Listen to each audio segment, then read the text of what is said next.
So here we are with another episode of What's Going On in Norm's Garage. We've got a little problem with the track loader. It's developed an exhaust leak after only a few hours. Let's have a look and see what it is. Want the best rates on mini excavators and tight access earth moving equipment? Go to Diggermate.com and get it done with Diggermate.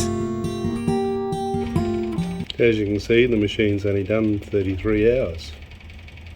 I noticed it was making a lot of noise, but it didn't make before, and here's the problem.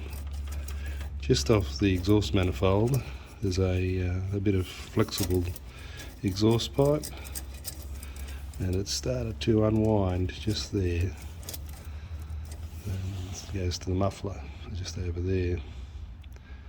So I'm going to have to figure out a way to fix that. It's not very good quality flexible exhaust pipe either. It's pretty rubbishy. Anyway, let's see what happens.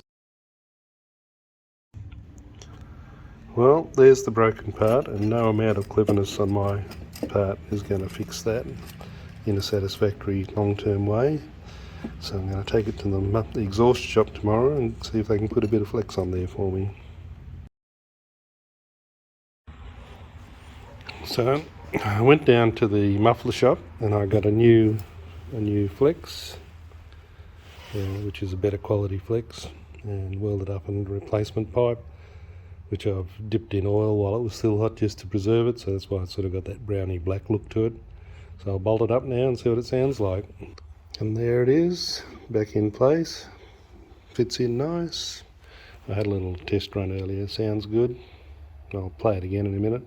I also put some tape underneath the airbox clamp there because the airbox was inclined to rattle around a little bit and make a noise, which would have eventually caused wear.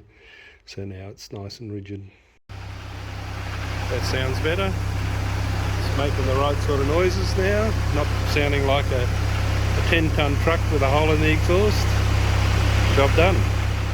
Thanks for watching. To get the best prices on machinery hire, book machines, see specs and availability, go to Diggermate.com. If you found this video useful, please be a mate of ours and subscribe to our YouTube channel. Click on the share link below and share this with your friends, and give us a thumbs up.